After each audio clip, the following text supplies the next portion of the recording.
kick-ass, ghetto-ass street cop. I have taken thousands of people to jail. I have not put a single person in prison for possession of marijuana. There is not a soul. That is a false. You're being completely lied to. In 1970s, early 70s, marijuana was changed from a felony to a misdemeanor.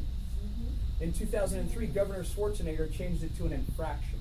It's a ticket right now. There is nobody in a California prison for possession of marijuana. When you get into those small percentages, I'm like, well, Glenn, it says that 0.08% is. Let me tell you exactly how that happens. Some guy gets caught selling marijuana with a gun, with this and that, has a lengthy criminal history, and the DA's office says, all right, I'll tell you what, we'll make you a deal. We'll just give you a possession charge. All that guns, all that other stuff you have, we won't worry about that. Just take one deal on the possession charge and do your 2 years in prison, right? And that is still a very, very small percentage. So if we look at what the reality is, though, right? Marijuana addiction is up to 1 in 2 teens, permanent loss in IQ. After legalization, Colorado became the #1 state, like we kind of talked about. Colorado's black market is thriving. Do you know they were being sued by 3 neighboring states? Their neighboring states went to the federal courts and said, hey, we have a huge problem with this legalization. You guys need to enforce federal law. Unfortunately, the court said, not our business, we ain't touching it. Right? Very surprising to me.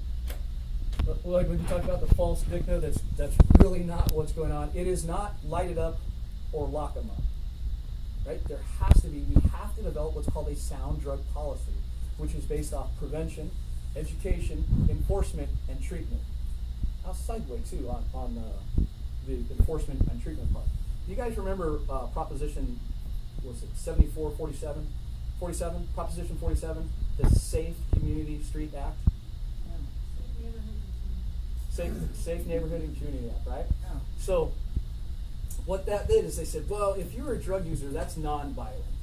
That's really non-violent. So before, if you used to possess heroin, and I guarantee you guys have a huge heroin problem in your community, if you used to possess heroin, it was a felony, right? Just for personal possession, it was a felony. But we also have what was called Proposition 36, which meant your first 3 arrests, you could say, I have a problem, I would like to go to treatment. The court would pay for you to go into treatment, and then you would get through treatment and hopefully stay off drugs, right? But you had 3 swings of the bat before you really ever had an exposure to going to prison. Now, because of Proposition 47, we no longer have that tool to get people into treatment. If I catch you with heroin right now, it's a ticket. If I catch you with cocaine right now, it's a ticket. If I catch you with PCP, GHB, date rape drug, whatever you want to say, methamphetamine, it's a ticket. Because we wanted safer streets. I think we were lied to. I know we were lied to.